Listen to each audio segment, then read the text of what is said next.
Hello dear students, অনেকে তোমরা আমাদেরকে কমেন্ট করছো বা ফোন করছো যে স্যার আমরা 2026-এ উচ্চ মাধ্যমিক পাশ করেছি এবং কলেজে গ্র্যাজুয়েশনে ভর্তির জন্য অ্যাপ্লাইও করেছি, অনেকে ভর্তিও হয়ে গেছো এবং তোমাদের ইচ্ছা আছে যে কম্পিটিটিভ সেক্টরে পড়াশুনো শুরু করতে এবং মাধ্যমিক উচ্চ মাধ্যমিক পাশ করার যোগ্যতায় যে অ্যাপ্লিকেশানগুলো গভর্নমেন্ট জবের জন্য দেওয়া হচ্ছে সেগুলো অ্যাপ্লাই করতে।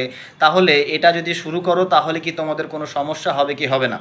তো আমি তোমাদেরকে বলে রাখি, অবশ্যই তোমরা যারা গ্র্যাজুয়েশন অ্যাডমিশন নিয়েছো তারা অবশ্যই তোমরা কোনো না কোনো কোচিং সেন্টারে অবশ্যই যুক্ত হও, অথবা যদি সেলফ স্টাডি করতে পারো তাহলে সেটা করো। এবং তোমরা এই যে মাধ্যমিক উচ্চ মাধ্যমিক ক্যাটাগরির মধ্যে যে পরীক্ষাগুলো আছে চাকরির, সেই পরীক্ষাগুলো অবশ্যই বসো, তাহলে তোমাদের অভিজ্ঞতা বাড়বে। এবং যদি কোনো কোচিংয়ে প্রিপারেশান নিতে পারো তোমাদের নিয়ারেস্ট, তাহলে অবশ্যই সেখানে সে কোচিং প্রিপারেশান শুরু করো। কেননা তোমরা গ্র্যাজুয়েশন কমপ্লিট করার পরে তোমাদেরকে সেই কম্পিটিটিভ এক্সামের পরীক্ষাগুলোতেই বসতে হবে।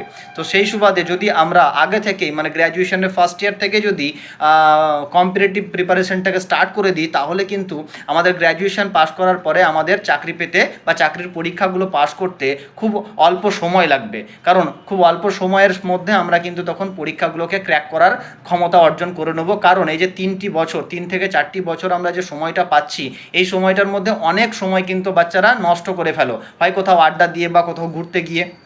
তাছাড়া আমরা কিন্তু এই যে বর্তমানে সময়ে দাঁড়িয়ে দেখতে পাচ্ছি যে এত চাকরির বাজারে কম্পিটিশান, এই কম্পিটিশানে লড়াই করতে গেলে একমাত্র উপায় রয়েছে তোমাকে এক্সট্রা এফোর্ট দিয়ে এক্সট্রা টাইমে তোমাকে প্রিপারেশানটা নিতে হবে।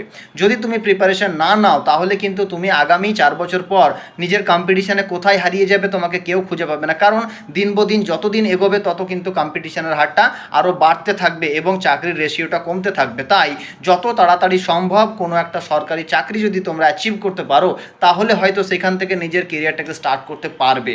তো অবশ্যই তোমরা যারা কমেন্ট করেছিলে বা কন্ট্যাক্ট করছো, তো অবশ্যই তোমরা গ্র্যাজুয়েশনের কলেজে ভর্তির সাথে সাথে যে ফাঁকা টাইমটা তোমরা পাবে, সে ফাঁকা টাইমটাতে অবশ্যই তোমরা কম্পিটিটিভের প্রিপারেশান শুরু করো। এবার যারা আমাদের কোচিংয়ের নিয়ারেস্ট রয়েছো, যদি পারো যে আমাদের সঙ্গে যোগাযোগ করে আমাদের সঙ্গে কনসালটেশন নিয়ে যদি পড়াশুনো করতে, তো অতি সত্বর আমাদের সঙ্গে তোমরা যোগাযোগ করতে পারো, আমরা অবশ্যই তোমাদেরকে হেল্প করব।